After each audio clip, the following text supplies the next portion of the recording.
Tiger Paw Academy. Today we're going to be doing 1.5, 1.6 of the advanced function course. So that's secant, tangents, average rate of change, instantaneous rate of change. Alright, so rate of change definitions, there are two types. First we'll be doing average rate of change, and that is the rate of change that is measured over an interval on a continuous curve.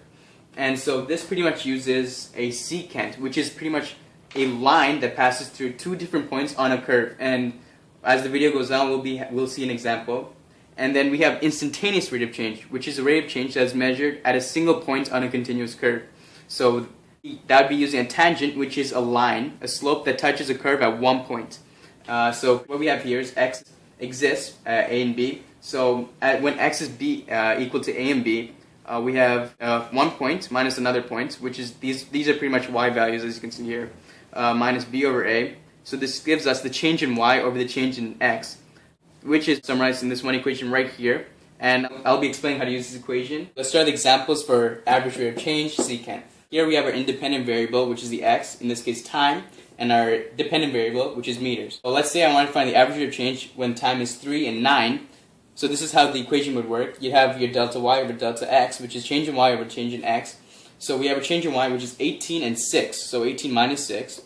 And then we have 9 and 3, so 9 minus 3, because those are our x values. We get 12 over 6, which is pretty much equal to 2 meters per second.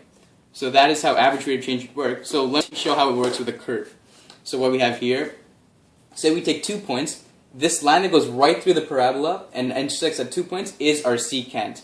There you go. That's how our secant would look. It intersects at 2 points. And if you take the y values of these 2 points and the x values, then you do the equation, you figure it out. I'll be explaining how to do that in our key concepts. So this is the instantaneous rate of change. Now there are actually different ways of getting the tangent. One way would pretty much be trying to approximate a perfect line that touches at one point that would be right here. And that's an approximation.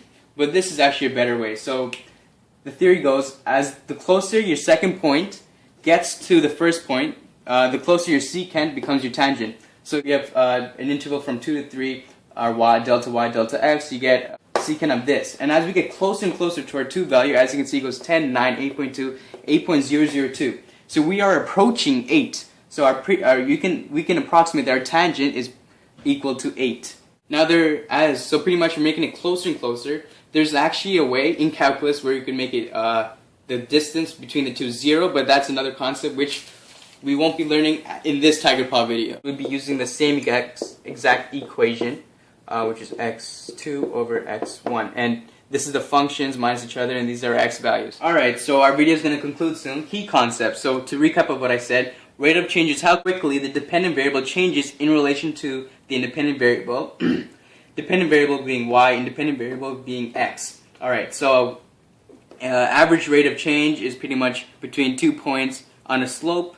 And it uses the secant, and it's the slope of the secant, which is our average rate of change, and IROC is our instantaneous rate of change, which is the tangent, where it just touches, let me show you here, it has nothing to do with this diagram though, where it just touches the curve, right? That would be our tangent. So my final example here, we have a point 1 and a point 2. What we have here is a point 1 and a point 2. So what this would be, we have delta y over delta x, which are these values, which would simplify to y2, y1, x2, x1. This is the equation to find our secant and tangent.